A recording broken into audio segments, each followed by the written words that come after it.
Bom dia a todos, sou o professor Alex Nina e vou falar sobre e-commerce.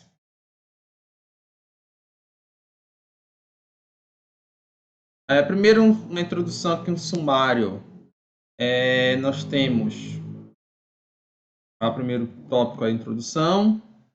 Nós vamos falar da evolução do e-commerce, depois os tipos de e-commerce, B2C, B2B, C2C.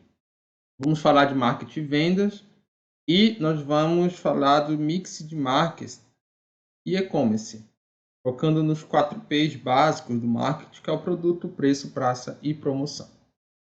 Objetivos. O geral é explorar a aplicação do e-commerce ao mix de marketing. Já os específicos são apresentar o conceito de e-commerce, bem como o seu crescimento recente, identificar os tipos de e-commerce e compreender a relação entre marketing e vendas. Introdução. Então, e-commerce, traduzindo, é comércio eletrônico, tá? Significa o uso da internet para realizar transações. Esse é o conceito.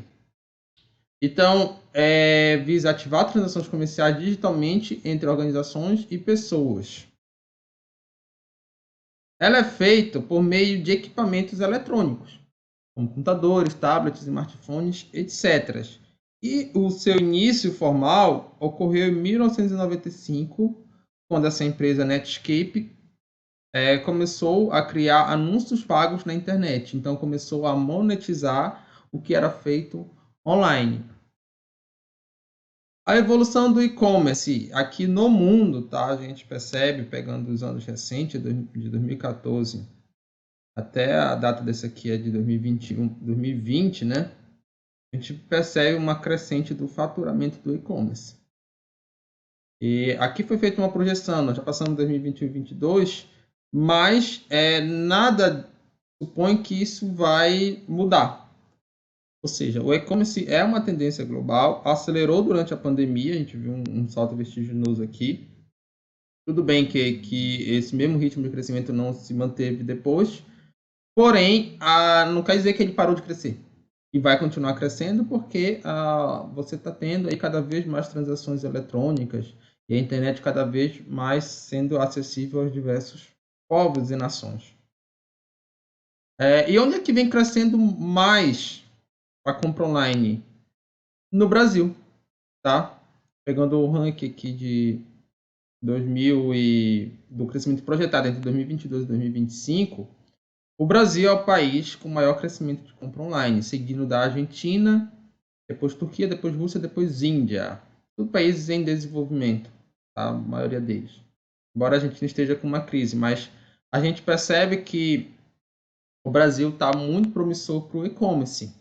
E a gente descendo mais do nacional ainda, olha só como o comércio brasileiro vem crescendo e faturou 161 bilhões em 2021.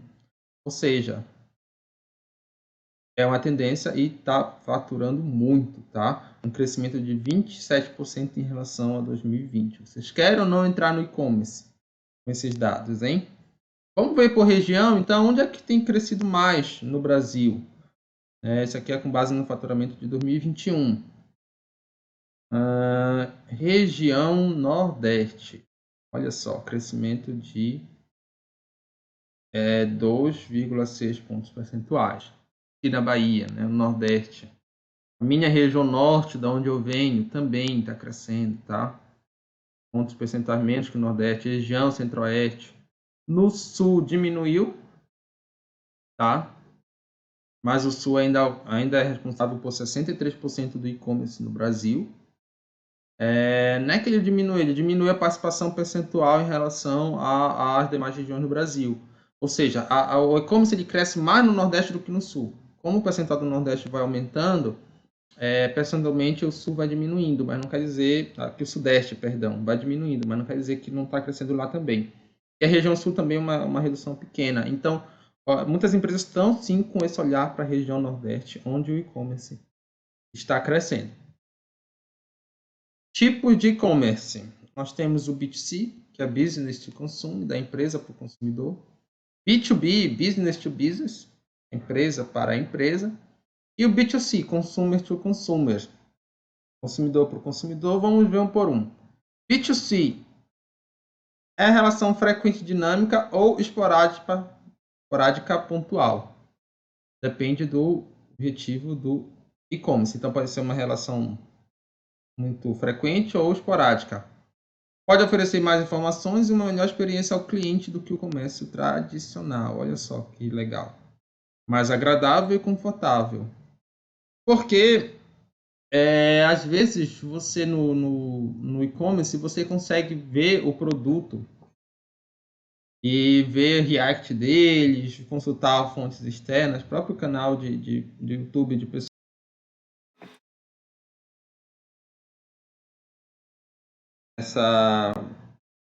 Testam um produto, né? Você consegue ver a avaliação dos consumidores, então muitas vezes tem mais informações. Você consegue comparar o preço entre as lojas. E aí você tem os tipos, né? Lojas online, serviços online e leilão online. Vamos falar deles aqui. Lojas online, algum exemplo? Amazon e Americanas, que recentemente está com um problema sério, né? Benefícios para a sociedade. Aumento da procura. É muito mais fácil você pesquisar na internet sem sair da sua casa. Rota de custo mais baixo para o alcance global. É mais fácil a empresa ter um alcance global se ela tiver na internet. Se ela tiver só no físico, ela vai se limitar à região onde ela está atuando. Redução dos custos de promoção e vendas. Você não vai precisar ter um vendedor lá, pessoa física, né, como na loja. Tudo vai ser automatizado através do site, então você tem uma redução do salário desses funcionários.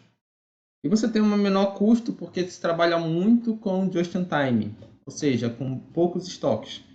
Às vezes, essas empresas trabalham muito com marketplace. Você vai no site da Amazon e aí você compra de uma outra loja, mas que está lá no site da Amazon.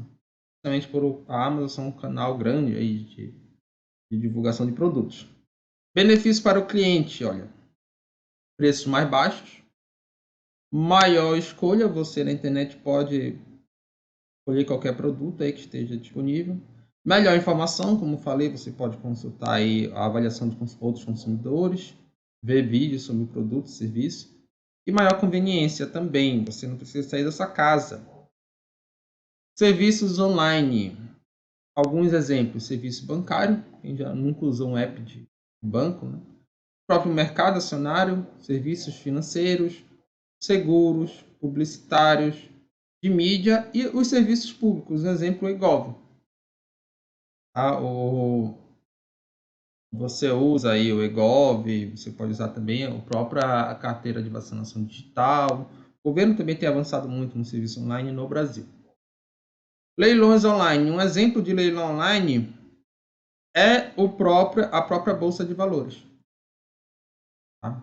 A Bolsa de Valores, ela funciona como um leilão. Aqui o exemplo de uma ação negociada na Bolsa. Tem alguém querendo comprar R$16 e alguém querendo vender a R$19,39. É um leilão, claro, de curto prazo, né? Você tem outras modalidades, leilão assim de rápido, né? Negociação. Mas antigamente você tinha o local, a Bolsa de Valores que as pessoas iam para negociações.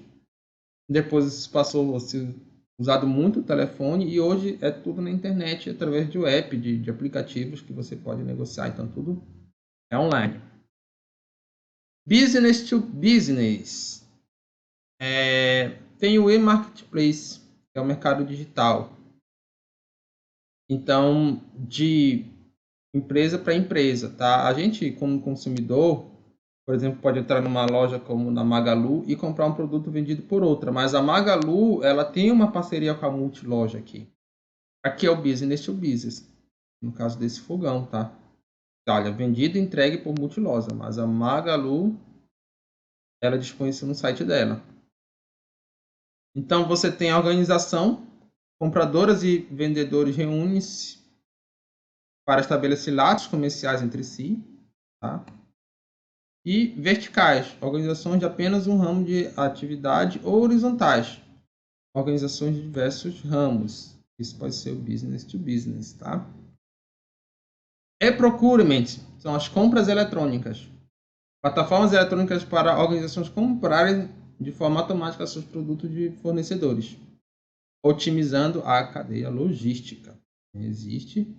E o e-distribution, a distribuição eletrônica, é a plataforma eletrônica que permite organizações se integrarem com seus distribuidores, filiais, representantes, também otimizando a cadeia logística. Então tem uma questão logística bem interessante aqui.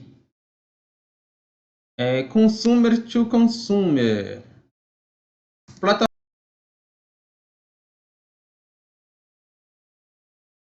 Ok. O Mercado Livre. Tá? O Mercado Livre tem pessoas anunciando. A OLX também. E você compra de pessoas. Tem empresa também, mas muitas vezes tem pessoas. Ajuda na intermediação de alguma empresa comunidade online. Então, fornece auxílio técnico ou administrativo. Geralmente ganha uma comissão sobre cada transação. Normalmente não se envolve na qualidade e não influencia nos valores. Interessante isso aqui, tá? Marketing e vendas. Então, a gente está falando de e-commerce, mas a gente não tem como falar do e-commerce sem falar do marketing. Mas é preciso a gente diferenciar marketing e venda. E-commerce são vendas online. E o marketing tem como objetivo chamar a atenção.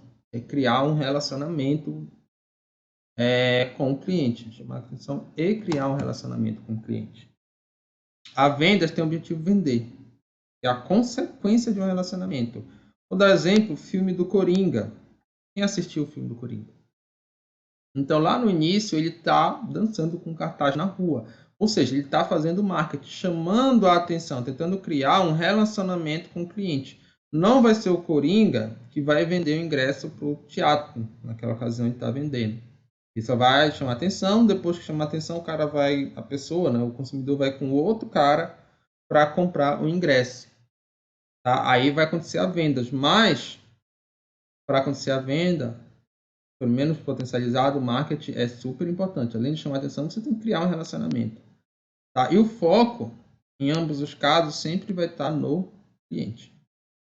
Super importante. Então, o que vem a ser o cliente? O cliente é o termo genérico utilizado para todos aqueles que possuem relação com produtos e serviços oferecidos pela empresa. No sentido ajusante da cadeia produtiva. Então, tem a cadeia produtiva, tudo que está ajusante aqui é cliente. Então, se você é uma empresa que fornece matéria-prima, todos esses são seu cliente. Às vezes, a gente só pensa no consumidor final. Mas nem sempre a empresa está relacionada diretamente com o consumidor final. Aqui vai ter um business to business aqui. E assim por diante, tá? Então, a gente tem que pensar também em todos esses zeros. É claro que quem está puxando tudo é o consumidor final. E ele é o mais importante. Não dá para negar isso. Mas não pode perder essa perspectiva, que clientes são todos esses. Tá? Se você aqui é o distribuidor, aí sim, você vai ter só o lojista e o consumidor. O resto vai ser fornecedores. Outra coisa é você saber que existem categorias de clientes. Cliente é um termo genérico, mas os clientes finais, sobretudo, eles podem ser divididos entre usuário, comprador e consumidor, que podem ou não ser a mesma pessoa. Vou dar exemplo aqui de casos que não são a mesma pessoa. Então, o usuário é aquele que faz uso do produto. Imagine que você tem aí um irmão pequeno, bebê de 6 meses. E seu pai e sua mãe, ou um ou outro, resolve comprar um brinquedo para o bebê. Ele fala assim, toma esse dinheiro e vá lá e compra um brinquedo para o seu irmão. Se nós comprarmos um brinquedo, nesse caso, o bebê é o usuário. Ele que vai brincar com aquele brinquedo. O comprador é aquele que efetua a transação de forma monetizada. Então, o pai que lhe deu o dinheiro. Ele que está dando dinheiro, então, ele é o comprador. Já o consumidor é aquele que escolhe o produto ou serviço. Nesse caso, você. Porque foi você que foi na loja e escolheu qual brinquedo comprar para o seu irmão. Tá? Então, qual desses é mais importante para o marketing de vendas? Quem de fato vai escolher? O consumidor. Isso é muito importante a empresa ter em mente, porque é um erro você direcionar para um comprador, para um usuário, se o seu consumidor for diferente. Olha um exemplo. Um curso de dieta online. Esse foi um caso real. O curso, logo no início, ele não conseguiu vender. Não estava tendo sucesso. Porque ele fez todo o marketing direcionado para pessoas obesas ou acima do peso. E não estava vendendo. As poucas pessoas que estavam comprando não eram pessoas com esse perfil. Eram pessoas com um perfil mais saudável. Mas que adquiriam um curso para ajudar familiares. Então, no caso da Lisa Simpson, adquirindo o curso, o pai Homer Simpson, querendo o bem dele para emagrecer. E aí a empresa teve que mudar todo o seu marketing, toda essa linguagem para atingir esse público-alvo que de fato eram os, os consumidores, não necessariamente os usuários. Beleza? No e-commerce, o estudo dos clientes e a definição do público-alvo conta com a facilidade da internet. Essa é uma grande vantagem do e-commerce, porque você tem quase que a formação instantânea para quem sabe usar as ferramentas da pesquisa do perfil do seu público-alvo. Quem trabalha com Google Analytics, quem tem um canal no YouTube, um blog, ele vai te dizer qual é o perfil do teu público-alvo. Você também pode usar formulários online, às vezes gamificado para atrair o seu cliente. Então você oferece ali algum prêmio, alguma recompensa, para ele te fornecer informações sobre a idade, o sexo, a renda e assim as preferências culturais, assim você vai definindo o seu marketing e potencializando suas vendas no e-commerce. Então, já que a gente está falando de marketing, a gente precisa falar do mix de marketing e relacionar isso com e-commerce. Como isso é feito no e-commerce? Na verdade, o marketing digital ele tem muito mais do que os 4 P's, mas os 4 P's são a base do marketing, seja tradicional, seja digital. É por isso que nós vamos focar nessa aula nos 4 P's, que são produto, preço, praça e promoção. Tá? Vamos começar aqui com o produto. Produto ele é um termo genérico e ele pode significar tanto bens tangíveis como serviços intangíveis. Então, se usa nesse sentido. Muitos autores colocam produtos como sinônimo de bens, apenas para aqueles que são tangíveis. Tá? Sem entrar no mérito de qual está certo ou errado, mas a gente vai usar nessa aula produto no sentido amplo, ou seja, inclui tanto bens como serviços. E é aquilo que a empresa vende. Tá? Isso é produto. Um dos principais autores da administração, que é o Klotter, junto com Keller, ele traz para nós a ideia de hierarquia do produto. Então, o que é mais importante é a necessidade central. É aquilo que o cliente precisa. É um erro a empresa pensar no produto ao invés de pensar na necessidade. Por exemplo, como vocês vieram para cá? Alguns podem ter vindo de carro, outros de ônibus, outros de bicicleta. Quem sabe alguém de carroça. Todos esses são produtos, mas que servem para atender uma mesma necessidade: transporte. Imagina se as empresas de carroça ficassem presas lá no passado, como muitas ficaram. Elas não iam ver que havia um produto que estava se desenvolvendo mais e que ia cumprir aquela necessidade melhor. Portanto, o foco tem que ser na necessidade, não no produto. Tá? Mas sim, depois que você visualiza uma necessidade do seu cliente, aí você vai para o produto básico. É aquilo que a empresa desenvolve para buscar atender a necessidade central. E aí você tem um produto esperado, que é aquilo que o cliente espera do produto oferecido pela empresa. Ainda nesse exemplo do transporte, o que é que você espera se você vai se locomover para longa distância de um voo de avião? Você espera segurança, conforto, espera que não tenha turbulência, que tenha também a questão de horário, né? Compromisso com horário. Tudo isso são expectativas do cliente. E a empresa, ela pode ou não atender as expectativas, tá? Mas o cliente tem em mente aquilo que ele espera de qualquer produto que ele vá consumir. O produto ampliado é aquilo que diferencia o produto da empresa dos seus concorrentes. Por exemplo, um produto lá que é uma comida. Esse é um produto que cumpre uma necessidade básica, central, né? Você pode ter vários produtos, por exemplo, o arroz e o macarrão, ambos cumprem a mesma necessidade central.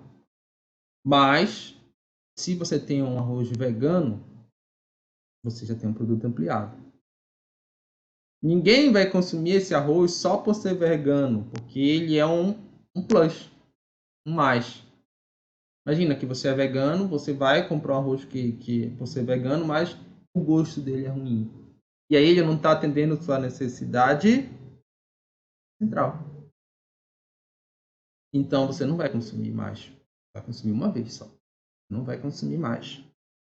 Tem que ter ideia de que o produto ampliado ele não cumpre a necessidade central, mas ele se diferencia dos outros que também cumprem essa necessidade central, tá? E o produto potencial é aquilo que precisa ser incorporado no futuro para atender as novas expectativas. Sem dúvida, o e-commerce ele vai estar aqui também para muitos nichos, e isso aqui já não é nem dizer assim um futuro, mas é já uma realidade. Vocês acham que uma loja, um restaurante, conseguiria hoje escalar a sua produção sem estar no digital? Seja nos aplicativos como o iFood, seja entrega de delivery aí pela internet, WhatsApp, enfim. Não tem como. Não tem como. Pode até ter sucesso momentâneo se for só ali o básico, mas para ganhar escala, para de fato ser um business, vai precisar aí incorporar isso, porque é uma tendência que já vem há muito tempo, como nós vimos aí o crescimento do e-commerce no Brasil. Tá? O produto ele sempre vai ter um ciclo de vida. Tá? Começa com uma introdução, um crescimento aqui, né? Logo quando ele surge numa região, não se sabe se vai dar certo ou não. Depois, se der certo, passa por uma fase de crescimento, matura e depois cai em declínio. Tá? Por exemplo, tem uma onda no Brasil de hamburguerias agora. Já teve uma onda do sushi. Então, as empresas que pegaram o início da onda cresceram bastante. Depois maturou o sushi e já caiu, talvez tenha caído em declínio. É importante que as empresas, para evitar esse declínio, elas sempre reformulem seu produto, de forma a atender às novas necessidades do cliente. Isso pode ser feito através de mudanças estratégicas, inovação constante e o e-commerce. Tá? Olha o exemplo aqui do Banco do Brasil. Imagina se ele só ficasse com as agências físicas. Esse declínio. Porque hoje a maioria da população, sobretudo os jovens, já estão no app. Então teve que mudar ali seu mix de produtos, oferecendo online também para manter seu crescimento, né? Para não cair aqui no abacaxi. Segundo P é o preço. E a gente tem que diferenciar preço de valor, tá? É importantíssimo, porque o preço ele é quanto custa em dinheiro a aquisição de um bem ou serviço. Ele é objetivo. O valor é quanto ele realmente vale para o cliente. Ele é subjetivo. Vocês já ouviram falar na banda Sandy Júnior, na dupla Sandy Júnior? Logo quando eles voltaram, alguns anos atrás, os preços para você ir no show deles estavam em torno aí de R$ 2.000 a R$ 2.500. Pergunta: quem daria 2.500 para assistir um show do Sandy Júnior aqui na sala? Vocês não dariam? Geralmente poucas pessoas dariam. Alguns respondem: ah, pessoal, não tenho, mas nem se eu tivesse, eu daria. Porque para você não vale 2.500. Mas os shows estavam vazios ou estavam lotados? Estavam lotados.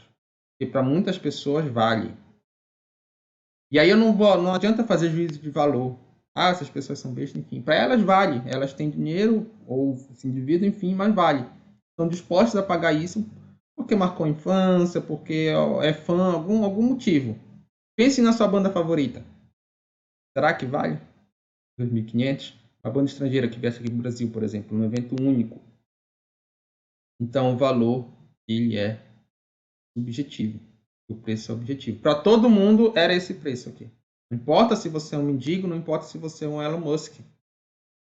Mas para ambos o valor é diferente. Então o valor não se confunde com o preço. Tá? E aí, essa ideia é super importante para a gente entender os tipos de precificação. Como é que nós definimos preço? Porque existem duas formas básicas de você definir o preço de um produto. Pela oferta e pela demanda. Pela oferta é baseada no custo, então no preço, basicamente, né? O custo de produção, você custa X, você vai querer colocar um preço 20% acima de X, por exemplo, para ter uma margem de lucro.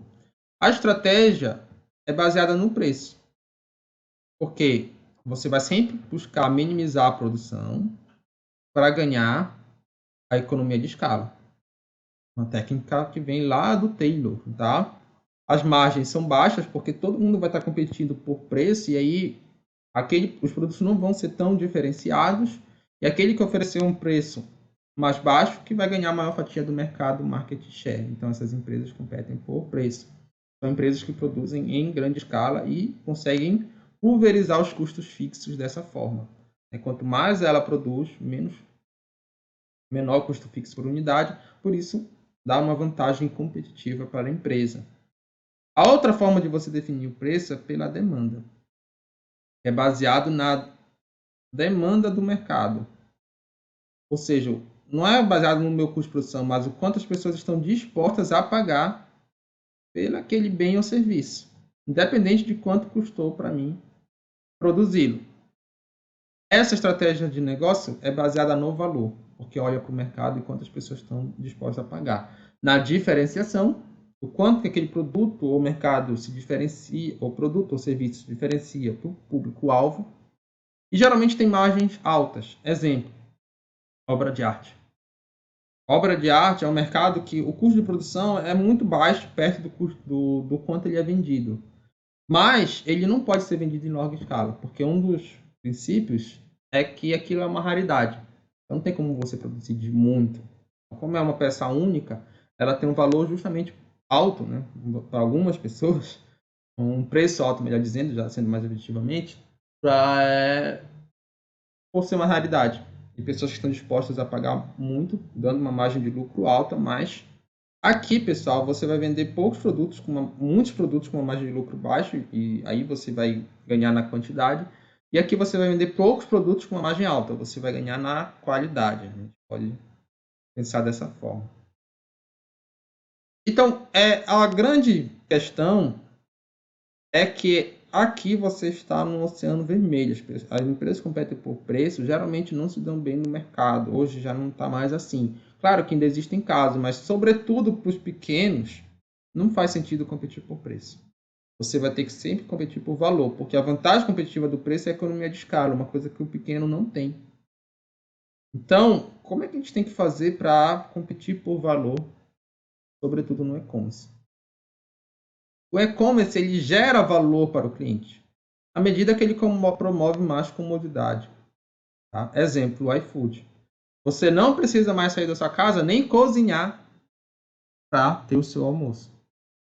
É mais caro? Sim. Algumas pessoas têm condições, outras não. Outras pessoas veem valor em não ter que cozinhar, por exemplo. Aí preferem pedir a comida ou não ter que sair de casa.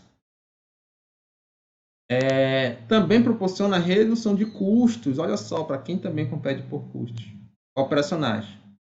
Dando margem financeira para as empresas, para que a empresa reduza o preço dos produtos. Exemplo, cursos de pós-graduação, graduação EAD. Mercado de educação. Por que está crescendo o mercado EAD? É muito menos custoso. A empresa não precisa ter um polo, muitas vezes não precisa pagar o salário que se paga no presencial para os professores, tudo já está muito automatizado. Mas só a redução de custo com infraestrutura já garante que as mensalidades sejam bem mais baratas no mercado. Tá? Então, tem uma redução de preço também que o e-commerce proporciona. Então, o e-commerce ele serve tanto para precificação por valor como para precificação por preço. Psicologia dos preços.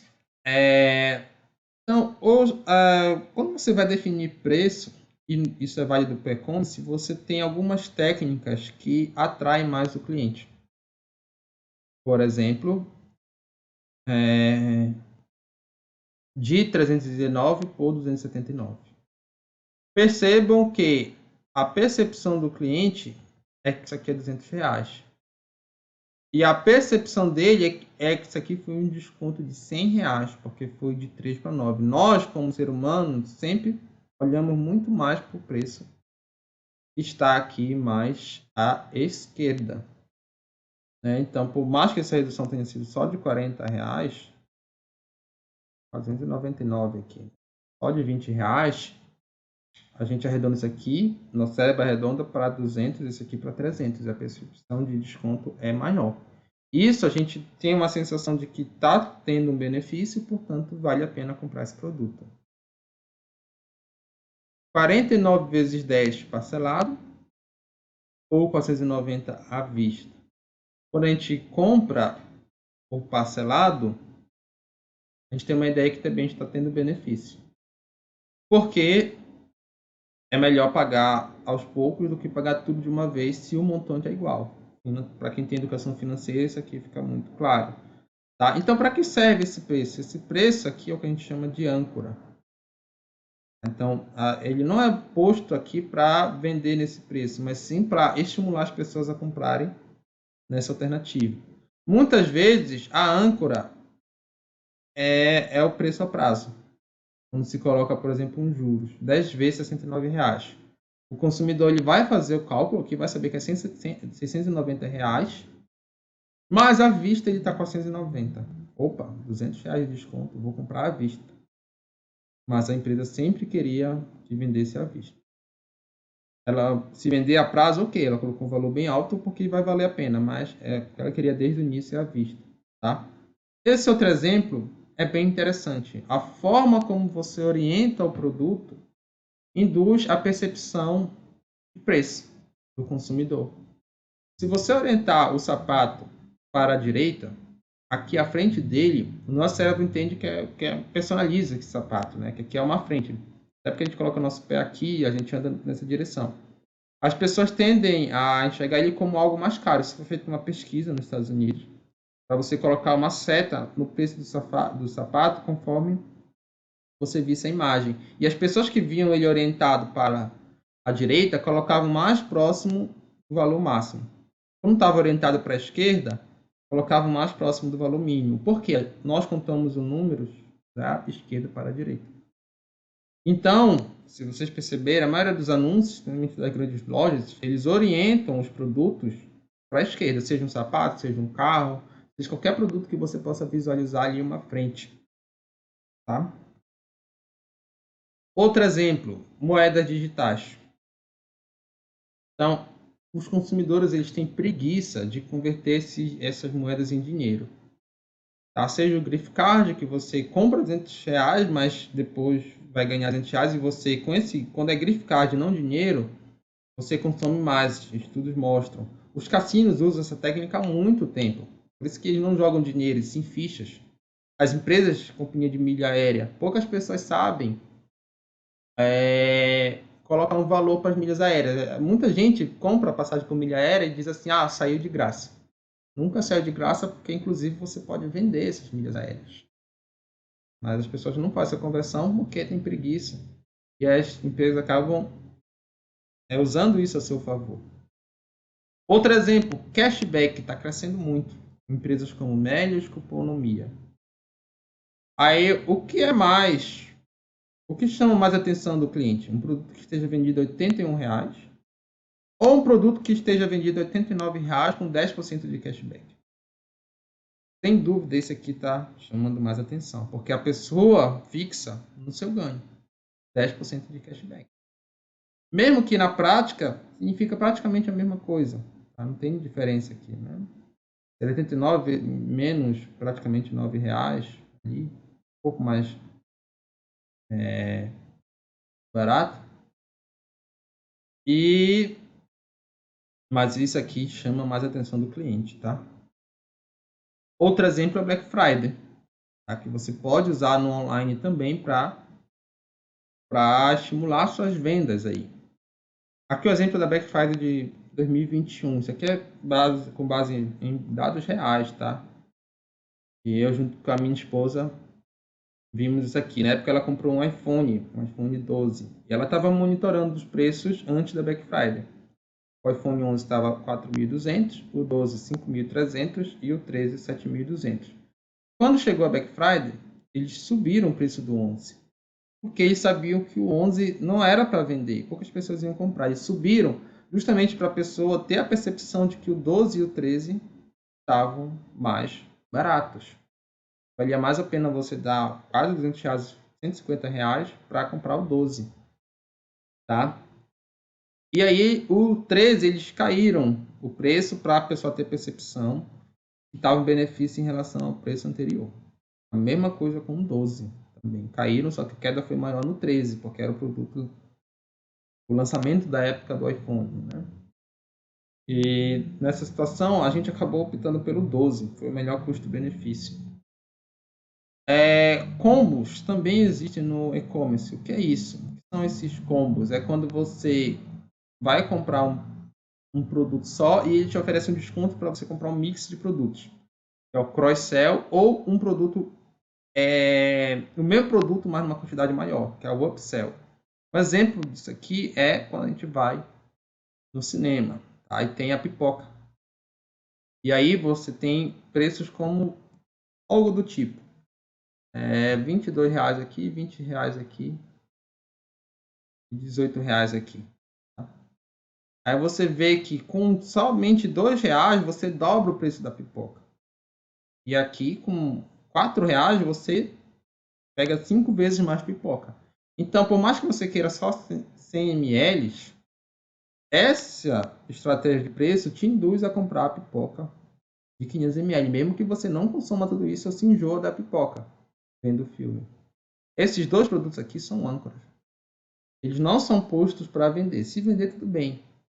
Mas, desde sempre, a empresa quis vender a pipoca a R$22, tá? Vamos para a praça. A praça, pessoal, ela diz a respeito da logística para levar o produto do local onde foi produzido até o local onde o cliente poderá adquiri-lo. A praça diz tudo isso e a praça também vai existir no online aqui, ó. O tripé da praça é o produto chegar ao cliente certo, na quantidade certa, no momento certo. Então, é cliente, quantidade e momento, tá? Isso que é importante. Novamente, a imagem da cadeia de suprimento, para a gente entender que a praça hoje, o conceito de praça, ele se estende a toda a rede logística, porque para chegar no cliente certo, tem que ter toda uma rede de fornecedores aí que façam chegar no momento certo para o cliente certo, na quantidade certa. O e-commerce muitas vezes trabalha com transporte de produto físico, sendo importante também o fluxo de informação, porque aqui está o fluxo de produtos, mas também tem o fluxo de informação que faz parte da logística. Exemplo aqui, quando você compra um tênis, aqui eu comprei um tênis também, e a empresa vai te informando onde é que o tênis está, tá? Chegou a transportadora, está em transporte, emitiu a nota fiscal, enfim, você pode rastrear aqui na empresa, né, de transporte para ver em que parte ele está. É muito comum na região norte nós pedimos produtos que vêm do sul. E aí diz, o nosso produto está na Bahia, depois vai para outro estado, depois vai chegar lá no estado onde eu moro, que é o Amapá. Então, e aí você vai acompanhando para, enfim, o produto chegar na sua casa, né? Aquela sua expectativa. E as empresas precisam dessa informação porque também isso gera valor. Imagina se você nem soubesse se o produto está vindo ou não, tá? Quanto falta para ele chegar. Então, acaba sendo importante no e-commerce. A cobertura geográfica faz parte da praça. Então, quanto menor a empresa, menor a sua abrangência geográfica. Tá? Isso no marketing tradicional. Mas quando a gente vai para o digital, as coisas mudam, porque você consegue, através do digital, alcançar ali regiões geográficas maiores. Se você está aqui no estado da Bahia e tem só sua loja física, você vai vender aqui. Mas se você abre a loja online, você já está aberto para vender no Brasil inteiro. Tá? Então isso já dá um up aí em termos de praça, de cobertura geográfica. Vale para o e-commerce, olha. Vou dar um exemplo, mas mesmo assim, pessoal, na praça, recapitulando aqui, você tem uma limitação que é sociocultural. Por exemplo, o seu site está em português. Então, você não vai alcançar os países de língua inglesa ou outros idiomas. Em sua maioria, as pessoas não dominam o português. Então, existe sim a limitação geográfica, sociocultural dos produtos online. Olha só o exemplo do meu canal, que ele não está em inglês. Eu tenho um canal no YouTube, sou EduTuber, professor que tem canal no YouTube. Lá eu falo de administração, de ABNT. E aí, ele não consegue alcançar pessoas de fora do Brasil com a mesma eficiência. Lá no estado do Pará, onde eu nasci, um canal foi criado, né, que é o canal Pavulagem, que é um canal de humor paraense, que tem uma praça muito restrita ao estado do Pará, ou paraenses que moram em outros estados. Então, as piadas são muito locais, são muito regionais, e se você não entender da cultura paraense, você pode estar vendo de qualquer local do Brasil ou do mundo, e você não vai entender muitas das piadas que acontecem lá, tá? Então, mesmo que ele esteja disponível aí para o mundo inteiro, ele continua restrito por uma questão sociocultural ao estado do Pará. Aí vocês devem estar perguntando, mas o que significa pavulagem? Eu vou traduzir para vocês. É crocodilagem, tá? Pegando aqui a nossa gíria do nosso querido estado da Bahia, tá? Inclusive tem também canal da Bahia que fala sobre crocodilagem. Não é isso? Vamos falar da promoção. Promoção, embora as pessoas pensem assim, tá em promoção, tá produto tá com desconto. Não é isso que significa o P de promoção. Muita gente questiona esse P ali, tanto também com praça, porque isso vem do inglês, mas ele está no sentido de promover, de divulgar um produto. Quando você oferece um desconto e começa a divulgar isso, isso é uma das práticas de promoção, mas existem outras.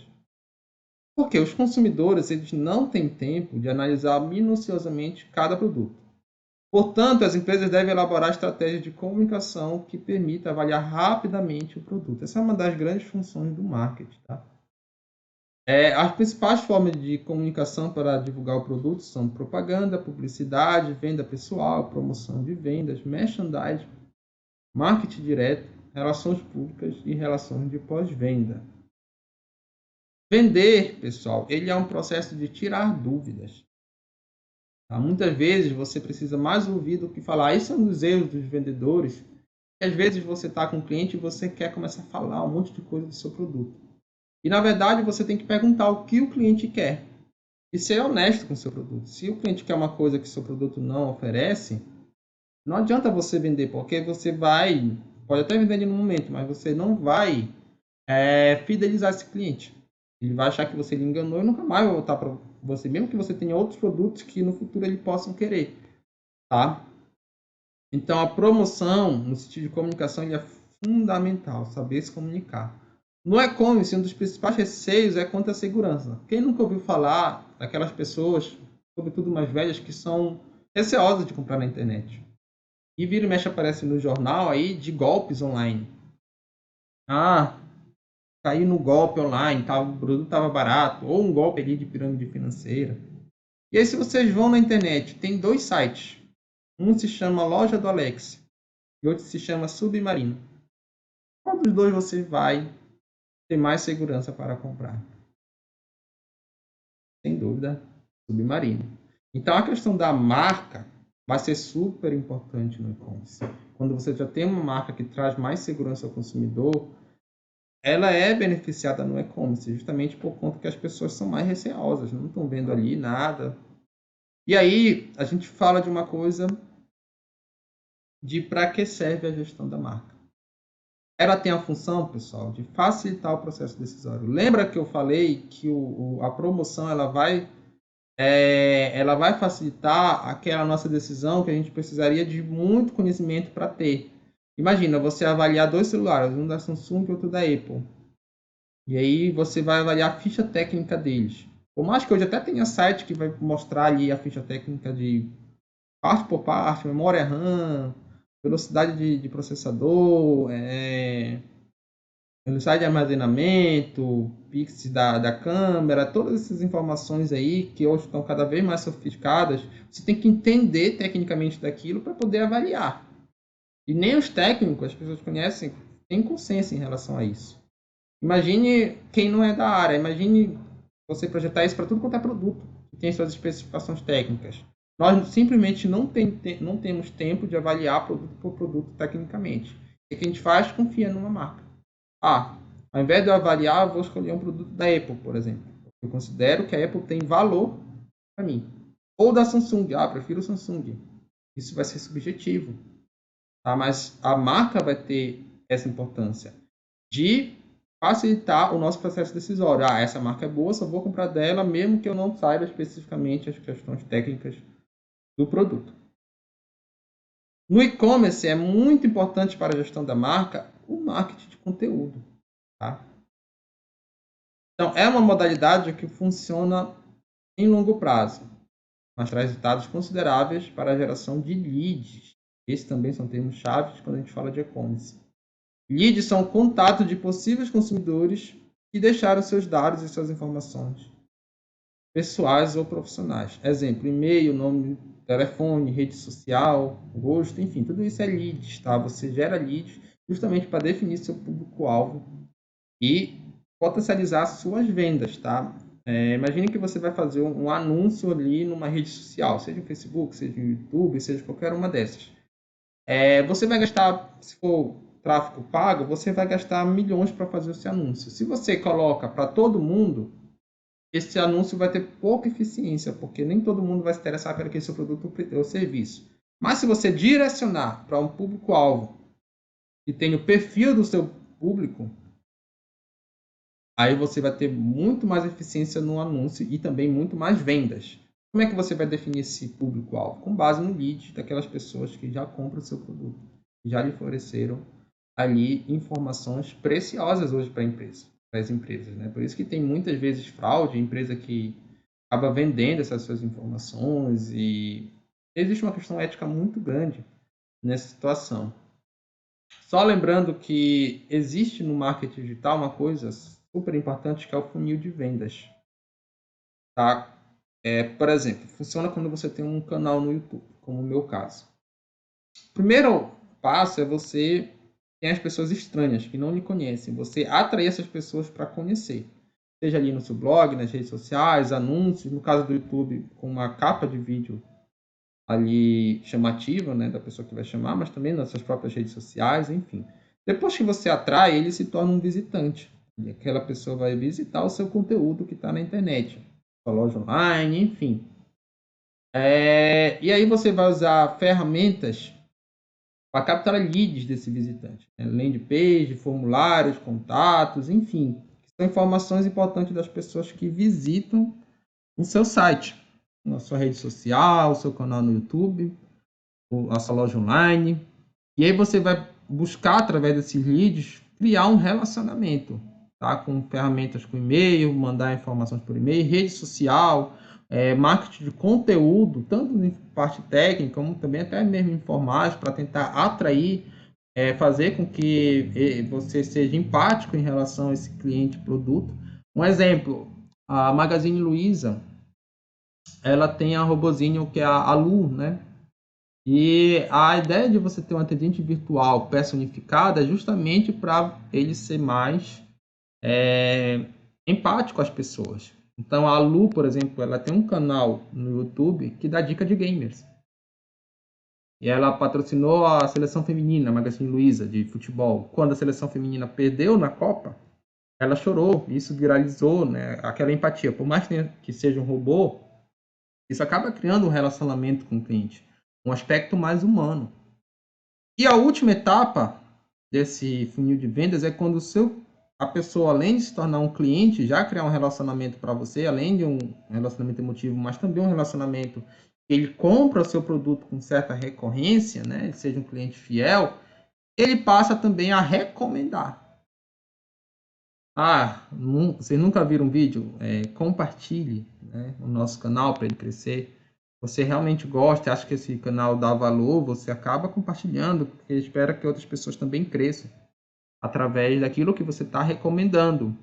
Ou você acaba indo numa loja online e dando sua opinião a respeito de um produto que você comprou lá. Seja um feedback positivo ou feedback negativo. Também existem os haters aqui nessa história. Tá? As pessoas que vão se posicionar para mal, para ruim. As pessoas que vão não vão gostar de você. Por exemplo, a própria Magazine Luiza, muita parte da corrente conservadora, né, é contra a Magazine Luiza por alguns posicionamentos políticos. Os haters, no passado, eram vistos como algo que não tinha nenhum benefício.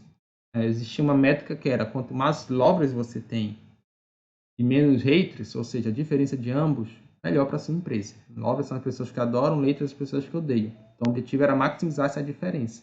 Hoje, se percebeu que não é bem assim, porque os haters, eles acabam fazendo com que os lovers fiquem mais fiéis.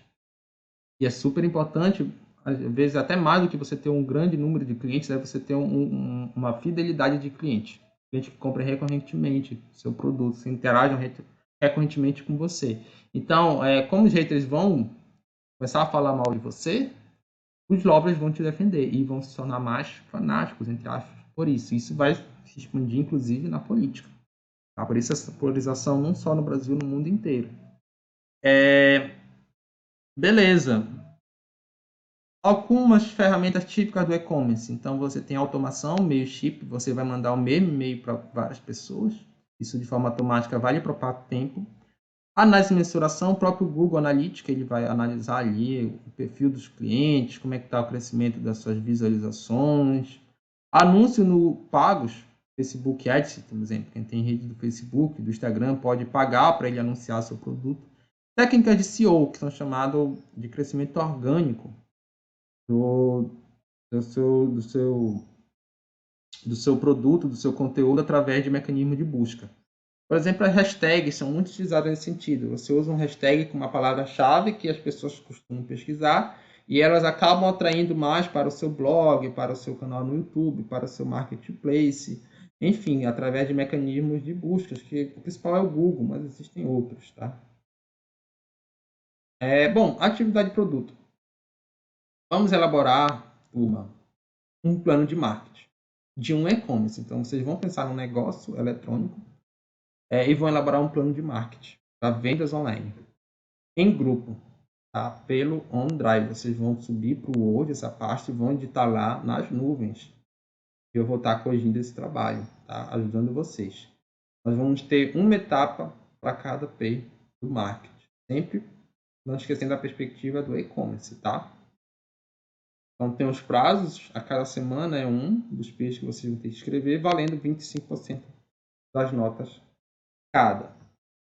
Pessoal, vamos recapitular aqui, em forma de conclusão, a nossa aula, tá? Então, nós falamos de e-commerce, ele vem crescendo no Brasil. Os tipos de e-commerce, B2C, B2B e C2C, né? Empresa para consumidores, empresa para empresas, consumidores para consumidores. Aí nós falamos que e-commerce é um tipo de venda eletrônica, e nós começamos a relacionar com o marketing. As duas coisas não podem ser vistas de forma diferenciada. Então, vendas é vender e marketing é criar um relacionamento. Lembro lá do Coringa, né? Está chamando atenção, buscando já criar um relacionamento. O marketing, ele se baseia nos 4 P's, o fundamental do marketing, os 4 P's. É produto, preço, prazo e promoção. E cada um tem sua relevância no e-commerce. O produto, você sempre tem que estar buscando renovar o ciclo de vida do produto, e o e-commerce é fundamental. Aquelas empresas e produtos, serviços que não forem para o digital não vão renovar o ciclo de vida, porque isso já é uma tendência verificada.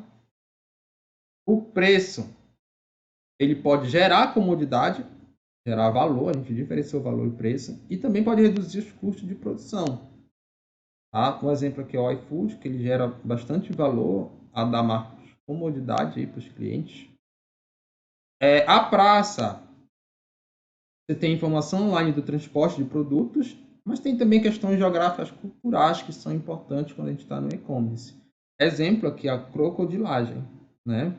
Quem não for da Bahia, ou nunca ter ouvido falar, não entende o significado desse termo, mesmo que ele esteja lá no online. E a promoção, pessoal, nós temos o funil de vendas. É todas as etapas para você estabelecer um relacionamento com o cliente, desde ele ser um estranho até ele ser um promoter, alguém que promove ali a sua marca, o seu negócio online. Pessoal, isso aqui são as referências. Agradeço muito. Até a próxima.